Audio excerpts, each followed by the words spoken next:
Come on, kids, from 8 to 80. Hey there, mister, bring your lady.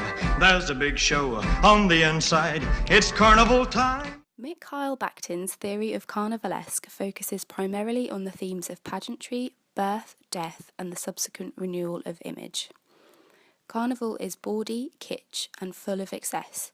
Its pleasures are subordinate and are inherently linked to white trash culture.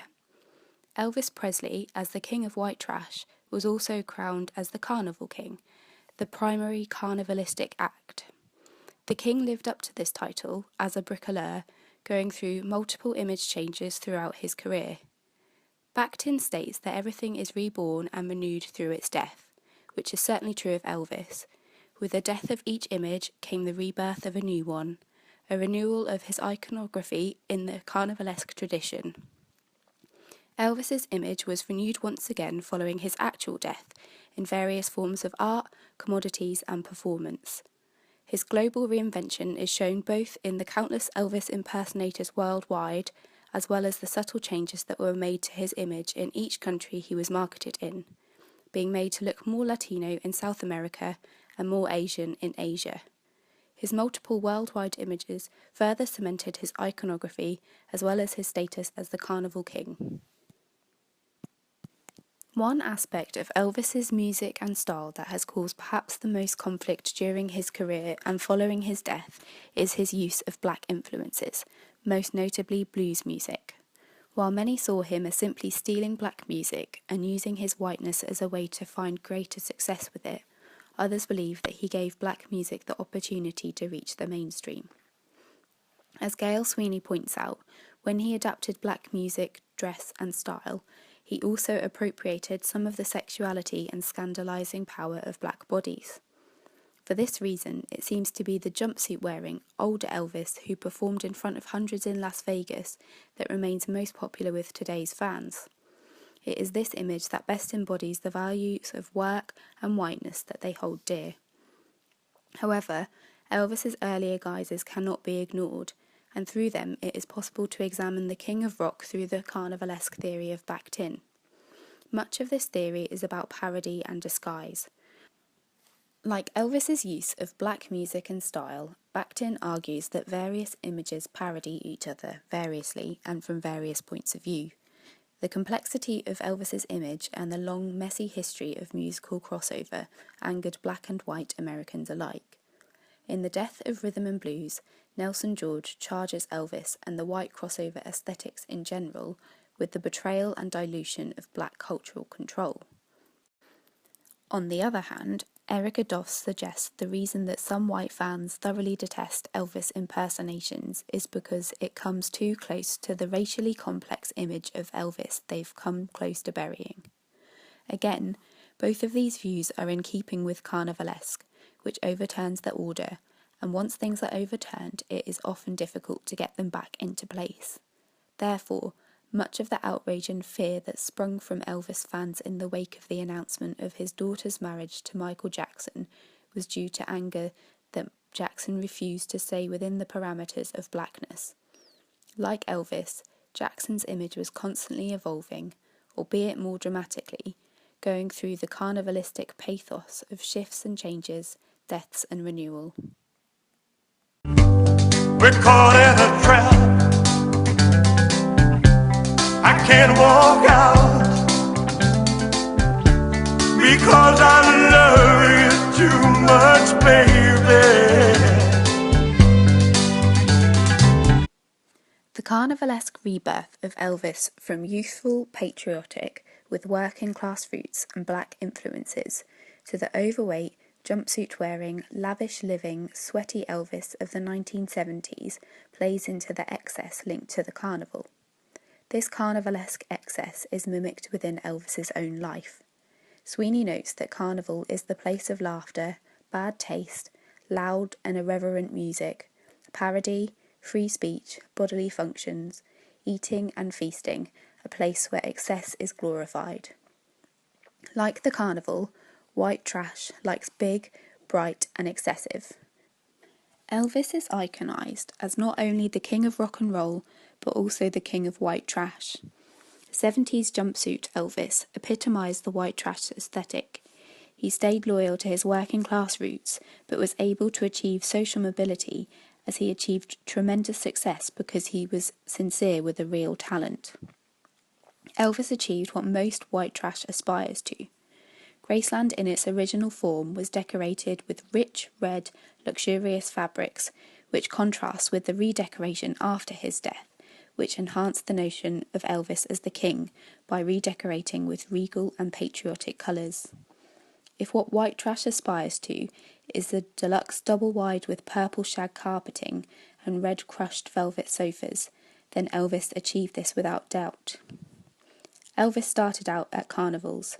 He was exposed to fantasies of the grotesque, hysterical gorging, indulging in food, drink and drugs, and of living a life larger than ordinary human beings. This statement encapsulates the last years of Elvis as he lived in excess. Sweeney writes that the white trash body is by definition an excessive body. Bejeweled jumpsuit sweating Elvis is an in-your-face example of this. The white trash have a need for carnival. It gave Elvis a place within the mainstream. It allowed for the cult, religion or culture of Elvis. If all rock and roll audiences are of the carnivalesque, then Elvis had a white trash following from the start. His later rebirth into country and western music solidified this fan base, as the label had previously been known as hillbilly, another term for white trash. Elvis's lavish and excessive lifestyle had the effect of ending his life. His reliance on drugs, which is disputed by his fans, and his diet of fast food put pressure onto his body that it could no longer sustain. Elvis's final rebirth in the tradition of carnivalesque was his death, as in the carnival, everything is reborn and renewed through death.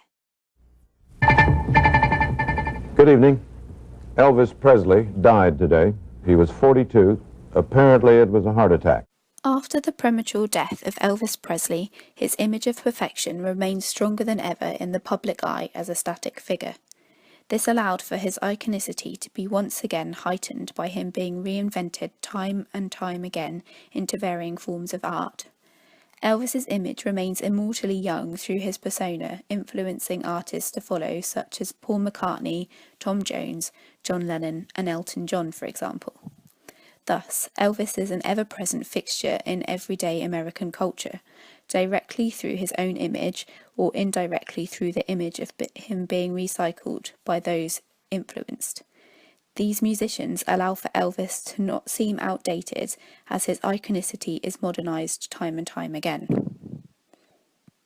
Furthermore, 21st century America's embracement of capitalism has further promoted the iconicity of Elvis Presley through him becoming an object of commodification. Elvis as a brand is easily sold as he resonates concepts such as sexual and racial harmony as well as other American ideals. In many ways, Elvis conforms to S. Page Beatty's definition of an icon as being culturally resonant units. For example, Elvis has become the subject of countless pieces of wall art, which encapsulates the concept of him being commodified, as his iconicity instigates mass consumption in today's capitalist American culture, which notoriously embraces consumerism, particularly of products which represent American ideals such as liberty. In short, modern American cultural practices use the ideals of past ones in order to recycle admired concepts into pop culture. Elvis is a signifier of timelessly sought-after glitz and glamour, which makes his image ideal for consumption and rebranding. He adheres to Rice's concept of what makes an icon due to his image remaining in the public consciousness. He has become reframed, reinterpreted, and redistributed for different reasons and from different perspectives. Yet it is important to note that through corporate culture, Elvis as an icon was used to gain profit at the time of his stardom, as well as following his death. His rapidly growing popularity and iconicity made him an ideal object on which to base a product. Thus, Elvis Presley reflected integral aspects of American capitalist and consumerist culture both at its time as well as today. Elvis became a prism for the world to view all manner of dichotomous socio-political issues, the heights and price of success, the adoration of men, and the truth and fiction behind the Hollywood dream. Elvis showed that the Hollywood dream is not as simplistic as many perceive it to be, despite being at its peak. Whilst Elvis achieved the fame and fortune that many would perceive to be of ultimate fulfillment, his story sheds light on the price of high life, exemplifying the true pressures of the American dream, and provides a warning against the shadowed complexities of the true American dream. Elvis's polyhedral and multifaceted style and career can draw to a metaphorical comparison to the mythological phoenix, as Elvis's continuous change of style, appearance, and even musical career can be seen as a rebirth in each and every one of these variations. The theme of death and rebirth as a key element constituting the essence of Carnival as a whole can be seen as being embodied by Elvis, as his drastic change of appearance and musical style can be considered almost as if Elvis was different artists. This idea of multiplicity and disguise is a key element in the way in which Bakhtin reads inside Carnival, as disguise allows the social order to be altered and social mobility to be fully in action, as Elvis, disguising himself with different costumes every time, achieved the realization of the American dream. Thank you very much.